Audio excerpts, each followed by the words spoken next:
part of that trade was Keibert Ruiz. Now, they were just both prospects at the time. And now you would imagine being prospects in a trade like that, you'd feel a lot of pressure, but Josiah doesn't feel that. He said it's actually a good thing. He said that it's a testament to the organization that they evaluated and traded their top tier talent.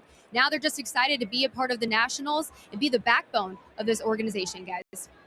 Yeah, Brooke, that's awesome. And we talk about this all the time. You have to have the mentality in this game of failing odds that you're going to go out there and you're going to be the best regardless of what anybody else thinks, because you're not long to last if you don't have that. He's facing off against another one of the best in Pete Alonso. If you're a young player and you get traded for Max Scherzer, I think that's great for you going to your new team. You understand that they're invested in you. They believe in you, and that you're going to get a fair shake and a good opportunity to go out there and show what you can do, which as a player, that's all you want, is a fair shot. It's so many players out there who can play on an everyday basis, but it's somebody in front of them or somebody blocking them, and which could very well happen if you're with the Dodgers. But you get an opportunity to come over here to the Nationals and lead the team and let them build around you. When you talk about trying to come up through those minor league systems, there are so many different developmental programs now they can get involved in. And Brooke, we heard that, Josiah took part in those as well. Yeah, he's an alum of the MLB development program where he took part in the Breakthrough Series back in 2014. Now, he is just one of 20 alumni who actually made it to the majors, now including Mets' Dominic Smith and another familiar name, guys, not in this sport, but Patrick Mahomes. Pretty cool, right? He took that development, went the other way. Pete Alonso pops this one up. It's out of play, well behind the net. It's a lot of former baseball players that ended up being really good quarterbacks in the NFL. You got Pat Mahomes, Russell Wilson. Tom Brady got Josh Allen, I think. Tom Brady tried to be a catcher and they cut him. He should have pitched. Well, here's the thing. It was one of the I'm not going to name names here. He did coach Zach Greinke when he first came to Kansas City. He was Tom's coach, and he said, you need to pick a different sport. It worked out, I guess.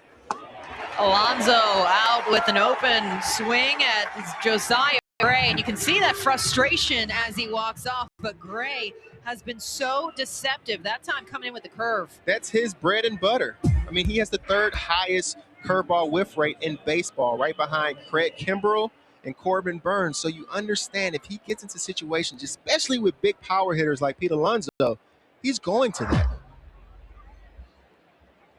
So not afraid to step up to some of these bigger bats this evening. And Alonso, he's had a really tough spring. He's trying to get back on his feet as Eduardo Escobar stands in, and immediately it's another curve, first pitch strike. Yeah, Mel, and there was this moment late in the game last night. Pete Alonso hit sort of in the shoulder and sort of in that chin strap that comes down from the helmet. And when he stood up, he was bleeding out of his mouth. He was able to walk off the field. He's back out here today. I talked to him a little bit on the field, and he said he felt fine, but that's got to hurt. Thank God for that chin strap that he had. The chin strap was something that was always very uncomfortable for me to wear, but when you see things like that happen, it makes you very grateful that he had it on. And there's a lot of players around the league who end up really wearing those personally, as this one out towards right field, but it's up high, brings in Soto. He calls off everybody, and Juan Soto makes the catch. Take a look back here, though, at last night's ball game, and Pete Alonso, who was having himself a night until the ninth, and it glanced very quickly. It looks like a direct hit. He said he was immediately checking for his teeth. You see the hand over his mouth there. Glances off of his shoulder into the ear flap of the helmet. 3 total Mets players were hit by pitches last night. Dave Martinez, the Nationals manager, said he was going to call Buck after the game. And more or less, you apologize for it. It wasn't intentional. To which Showalter said, I'm not here to comment on intention or not. But he also clearly acknowledged that, yeah, we're still trying to find grip as we continue to change the baseball. After Pete Alonso got hit, Starling Marte pointed at the Nats dugout and held up 3 fingers. Like, that's 3 times that you've hit us now. Like you said, Mel, those hit by pitches are going up, and that is not a good trend. That's not what MLB wanted when they cracked down on sticky stuff last year, but it does appear to be a side effect. Yeah, there has to be some happy medium. Talking to Buck before the game, he said especially in these cold weather months, that ball can be like a cue ball when it's cold outside. You need these pitchers to have some type of way to have a grip. Maybe if you have some approved substance right behind the mound to where both teams are able to use the same substance. He compared it to having hitters go out there without pine tar on their bats, or you just have rosin and tell hitters to go out there and just hit with the dry bat. I mean, you would see bats flying out of guys' hands left and right. 0-2 is well high to Cano. The Mets were the 4th most hit team last year. They had 94 total hit by pitches, so they're trying to take that a little less. As you look at the shift on Michael Franco now playing behind second, leaving Alcides Escobar to man the left side of the infield by himself against Cano. You're not going to be able to see that shift for too much longer. Banning the shift became a pretty big hot button topic, especially in this year's CBA negotiations. And a lot of players will go one way or the other on it. They'll say either hit against the shift or it doesn't need to be here anymore. Big swing and a miss by Cano. Josiah Gray, 4 strikeouts. He's through 2, holding it all scoreless. But Max Scherzer coming out for more when we return.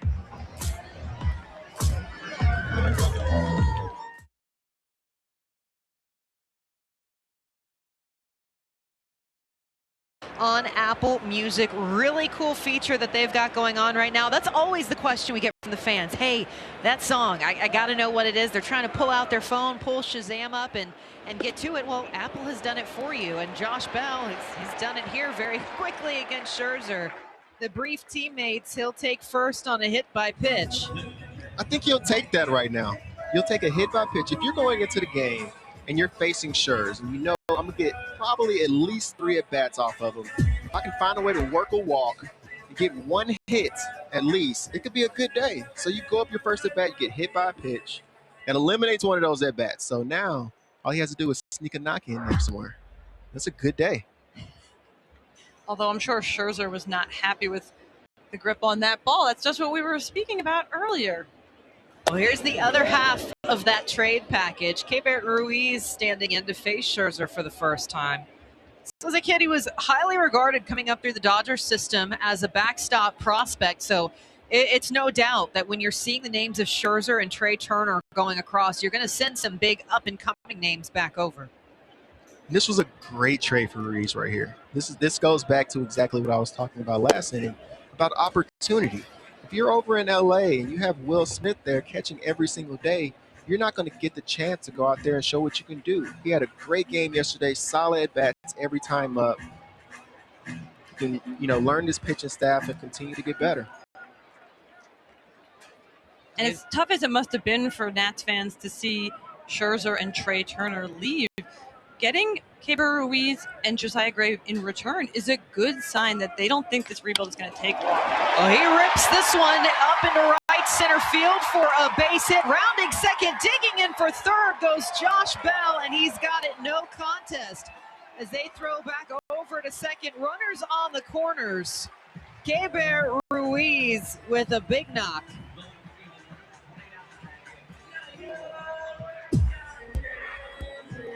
It's a great swing where he get the fastball up in the zone, and there was 2 great things that happened right here. If you watch Josh Bell, he knows where Nimmo is playing. Nimmo is shaded to left center. He has to move to his left to get to that ball. Josh Bell recognizes that and understands that he can go first to third.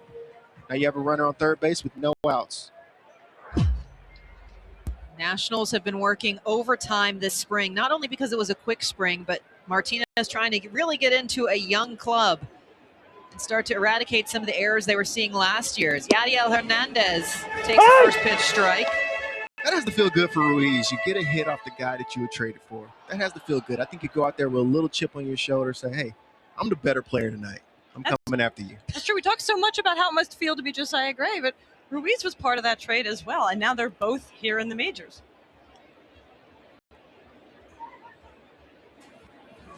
Scherzer with the 0-1. This one up and out to center field. Nimmo going back to the track, backing up in front of the wall, and he makes the catch, avoids falling down.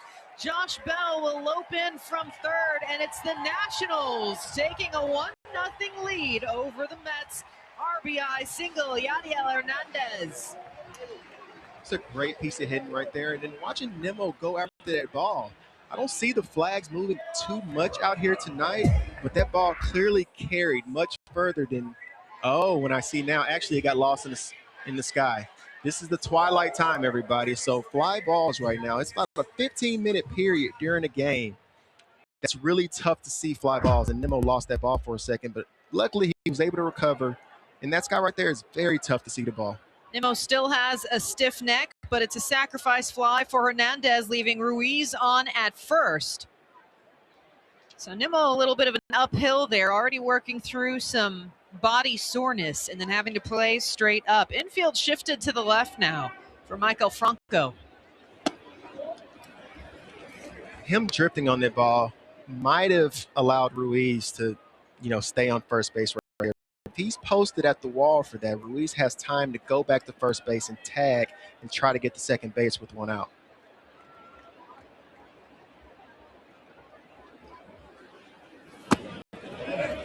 Scherzer, and it's in low to Franco.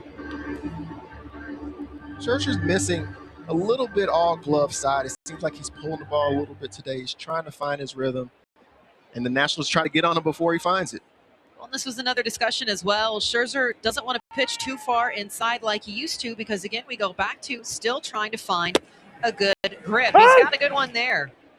That's a pitch that separates great pitchers from just good pitchers, is that even though you get into a 2-0 count and hitters count, he's still trying to make a quality pitch and still able to paint the corners as opposed to having to throw a ball right down the middle.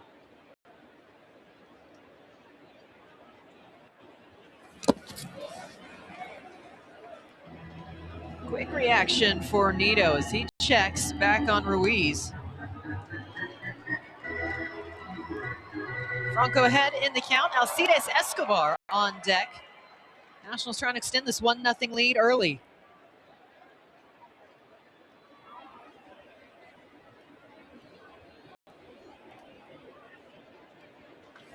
Franco swings a drive deep out to right field. Backs up Marte right at the track, and he makes the catch. Retires Franco, and 2 down. Well, Friday Night Baseball on Apple TV Plus is presented by Q Health, the most accurate COVID-19 self-test trusted by Major League Baseball. And sponsored in part by Geico. Switch today and see all the ways you could save. And by the Eat Fresh Refresh at Subway. Wonder if got Juan Soto requesting some Subway footlongs down in the dugout to go with all that 4K technology as well. He has pull. Gotta know when you're hot, know when you're the guy. 2 down, Alcides Escobar stands in. First pitch strike to the shortstop. Although Scherzer was missing a little bit with that breaking ball, he's going to continue to use it, continue to try to find a feel for it because he knows he's going to need it later in the game.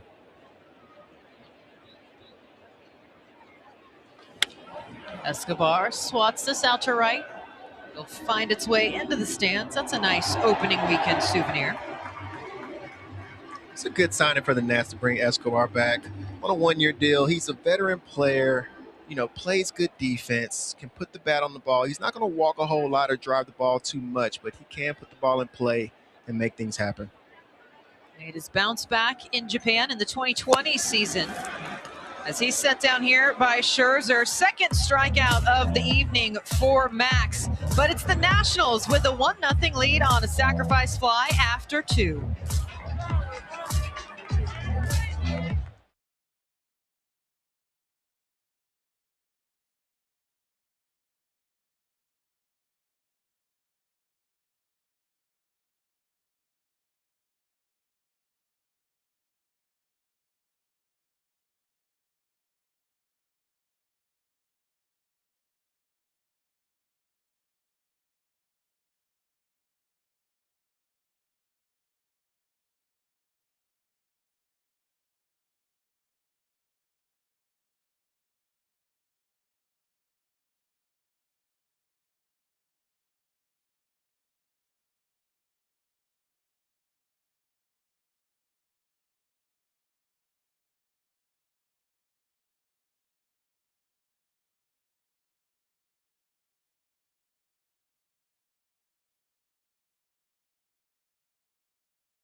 Friday Night Baseball on Apple TV Plus, presented by Q Health. I'm Melanie Newman alongside Chris Young, Hannah Kaiser, Brooke Fletcher here at Nationals Park in Washington, D.C. A beautiful night for Game 2. Josiah Gray taking on Max Scherzer, and you can look at some of that iPad technology going on. Pete Alonso, he's getting ready for his next at-bat.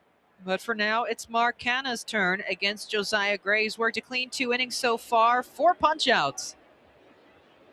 Yeah, he's having a great start. He's an interesting story. Coming out of high school, he only had 1 scholarship offer. He grew up a Yankees fan. Canha puts this one out into shallow left field, racing towards the line. It'll tuck into the stands, and Hannah, you're allowed to continue. Thank you. Grew up a Yankees fan outside New York City. Wanted to be a shortstop like Derek Jeter. He was a two-way player in college initially, and then at a college showcase, he was pitching, as he does. He played shortstop, although pitched, and he asked a friend to go stand behind the scouts, see how he was doing, and his friend ran over and he said, "Dude, you're hitting 94," and he thought, I think I might have to just pitch. At that point, he still wasn't sure that he had the chance to go pro, but he really just wanted to work in baseball. One of the things he told me was he wanted to work in baseball however he could. He had a friend of a friend or somebody who had Joe Torre's email, drafted up an email saying, this one right down the line and fair by the slimmest of margins. A sliding pickup from Bell. Sliding in for second goes Canha, and he's out. Mark Canha on the fly, thought he had it with just this little squib shot, and yet here comes the Nationals D. And what an athletic play by Josh Bell right there. Being able to, first of all, I mean, Canha, what a great piece of hitting, having a check swing. What you're hoping is a double down the line on the check swing. You oops him right over the base. But you see Josh Bell hustling, making a great slide and getting rid of the ball right away. Perfect one-hop throw and a great tag to get him out. With that Soto reaction there with Bell. And let's give some ups to first base umpire Jordan Baker getting out of the way of that one down the line. He's got Ryan Addington and Mark Carlson out on the field with him. Chris Guccione is behind the plate. And I had no problem with Canha running right there. That had to be a perfect executed play for Bell to get him out right there. And sometimes it happens. Canha stood out on second base for a little while there, like he thought they might challenge it, but they did not. That was just a perfectly clean defensive play by the Nationals. So with Canha out, we wish a happy 30th to Jeff McNeil at the plate, the lefty with that beautiful 500 batting average on the second day of the season. He homered for his 29th. He's trying to do it again. We'll take one more look here, though, at the play for Canha. I mean, you couldn't place the ball in a better spot. And it looks like Canha might have had a point. I just don't know through replay if you could be 100% sure that that foot was able to sneak in by the glove. I asked the Mets if they did anything for Jeff McNeil's birthday. I said, "Do you guys have any cake?" And they said, "Well, we don't really do cake pregame." Deep fly out to right field, heading for the foul pole, and it takes a bounce off. Jeff McNeil, happy birthday. He goes back-to-back jacks on that trip around the sun. That's a lucky day for him. He ties this thing all up at 1 apiece. He's got his first of the season. And with that smile on his face, I feel like he knows. I feel like he knows that he went deep on his birthday last year. Get that birthday juice. Got the birthday pop. Did they have cake pops? They did not. What they had instead, I just texted this to our producer, so maybe we can get it shown to you. They had a happy birthday squirrel sign. That's what they call them. And I'm not sure when that photo was taken. It looks like maybe high school, maybe middle school. Yeah, Jeff McNeil, known as the Flying Squirrel. Tomas Nido in. Do you know why he's the Flying Squirrel? Do you know why? Well, I don't know. You just seem very confident about it. I don't usually say that about people's nicknames. I was hoping you were asking a like, rhetorical... oh, he's the lean asparagus over here. We will definitely find out by the end of the game. We didn't prep why they call him the Flying Squirrel. I think it had something to do with them calling Pete Alonso Polar Bear Pete. At one point, there was a whole menagerie in the Mets clubhouse. That's what I remember. I remember seeing a shirt, had a lot of animals on it.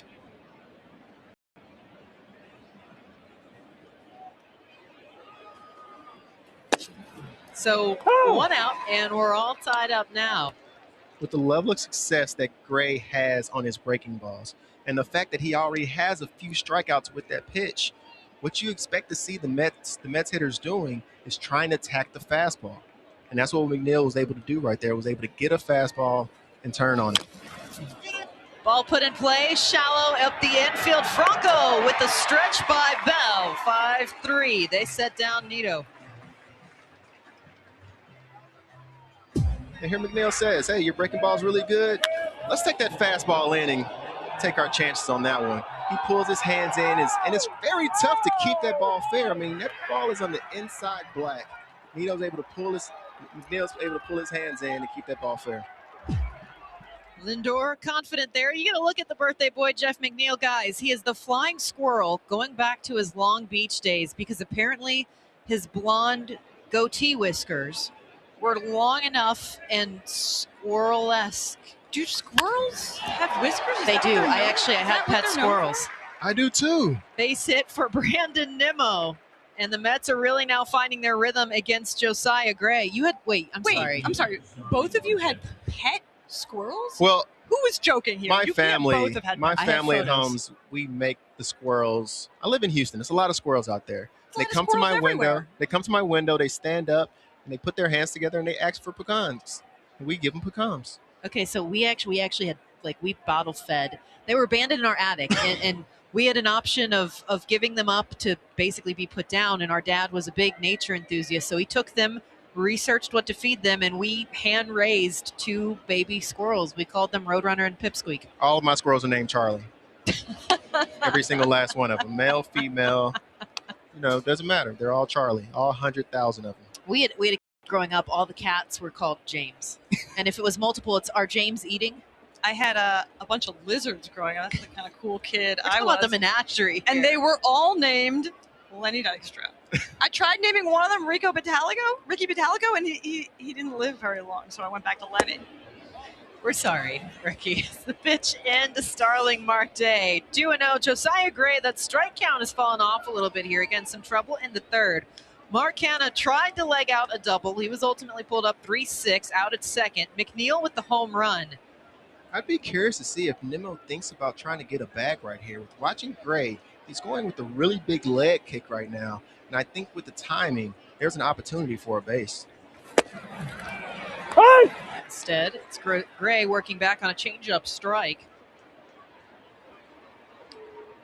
So maybe the Mets should just adopt us. And we're talking about this menagerie of animals. We've apparently got them all up here. I had hermit crabs. I had everything. I was never allowed to have a hermit crab But you were allowed to have squirrels. because they were already there.